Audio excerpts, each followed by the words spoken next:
PPN dan PPNBM, bea materai, kepabeanan dan cukai. A. Pajak pertambahan nilai dan pajak penjualan barang mewah. Pengertian pertambahan nilai. Pengertian tentang pertambahan nilai perlu diperhatikan karena pada umumnya orang mengira bahwa yang dikenakan PPN adalah atas barang atau jasanya. Pandangan tersebut adalah keliru karena PPN dikenakan hanya pada pertambahan nilainya saja. Suatu pertambahan nilai tercipta karena untuk menghasilkan, menyalurkan, dan memperdagangkan barang ataupun memberikan pelayanan jasa membutuhkan faktor-faktor produksi pada berbagai tingkatan produk. Pajak faktur. Setelah kita memahami tentang barang atau jasa yang dikenakan pajak pertambahan nilai PPN dan saat terutangnya, selanjutnya kita perlu memahami sarana apa untuk dijadikan sebagai bukti bahwa kita telah memungut PPN. Adapun sarana yang dijadikan bukti untuk memungut PPN tersebut adalah faktur pajak. Adapun jenis faktur pajak adalah sebagai berikut. A. Faktur pajak standar. B. Faktur pajak sederhana. Latar belakang penggunaan PPNBM dapat kita lihat dalam penjelasan dari pasal 5 Undang-Undang PPN 1983, yaitu PPN berdampak regresif.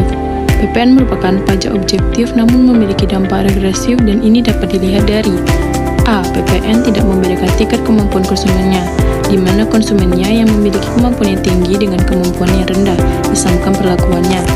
B. PPN menerapkan tarif tunggal, seperti konsumen barang kena pajak yang tergolong mewah bersifat.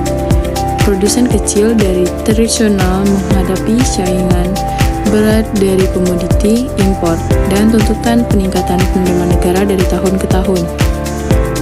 Mekanisme pelunasan bea materai.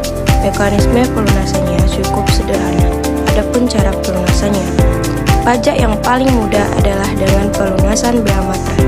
Alat-alat yang digunakan untuk melunasi meliputi berikut ini, seperti materai tempel, kertas bermaterai. Pelunasannya dengan membubuhkan tanda bea materai lunas dengan mesin peraan, yaitu KEPI 122B atau PJ atau 2000, dan pelunasannya dengan membubuhkan tanda bea materai lunas dengan sistem komputerisasi seperti KEPI 122B atau PJ atau 2000, dan mekanisme pelunasan bea materai dengan teknologi percetakan.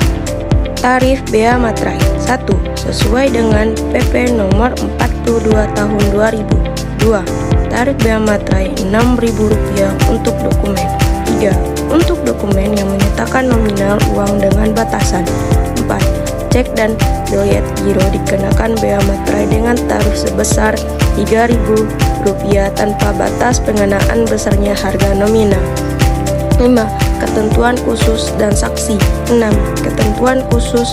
7. Saksi administrasi. 8. Daluarsa. 9. Ketentuan pidana. 10. Contoh kasus. Terima kasih. Kepabeanan dan cukai. Peraturan perundang-undangan tentang kepabeanan dan cukai dewasa ini, peraturan perundang-undangan tentang bea masuk ini memang baru mulai berlaku tahun 1995, menggantikan peraturan perundang-undangan produk pemerintah Belanda. Demikian pula yang terjadi pada peraturan perundang-undangan tentang cukai. Untuk pembayaran bea masuk dianut satu sistem, yaitu self-assessment, yaitu sistem penghitung, dan pembayaran bea masuk dilakukan sendiri oleh importir atau kuasanya. Berdasarkan pasal 12 UU No. 10 tahun 1995, sebagaimana telah diperbarui dengan UU nomor 17 tahun 2006 tentang kepabeanan, bea masuk dihitung berdasarkan persen dikali rupiah nilai perbeanan, dalam kurung suatu persentase dikali nilai perbeanan. Cukai. Yang dimaksud dengan cukai berdasarkan UU nomor 11 tahun 1995 sebagaimana telah diperbarui dengan UU nomor 39 tahun 2007 tentang cukai. Cukai adalah pajak tidak langsung yang dipungut untuk penerimaan negara terhadap pemakai beberapa jenis barang tertentu di dalam daerah pembeanan Indonesia berdasarkan perundang-undangan yang berlaku. Sedangkan yang dimaksud dengan barang tertentu tersebut adalah bahwa tidak semua pemakai barang di dalam daerah pembeanan itu dikenaikan cukai. Kesimpulan, PPN dikenakan atas penyerahan barang atau jasa kena pajak yang dilakukan oleh pengusaha kena pajak, baik kepada pihak lain atau untuk kepentingan sendiri. Ketentuan material bea materai dengan objek pajaknya adalah dokumen yang bersifat perdata. Dokumen dalam UU Bea Materai adalah kertas yang berisikan tulisan yang mengandung arti dan maksud tentang perbuatan, keadaan, atau kenyataan bagi seorang atau pihak yang berkepentingan dalam rangka menunjang pembangunan nasional di segala bidang, terutama di bidang ekonomi, kePBAnan, dan cukai merupakan salah satu sumber penting. Terima kasih.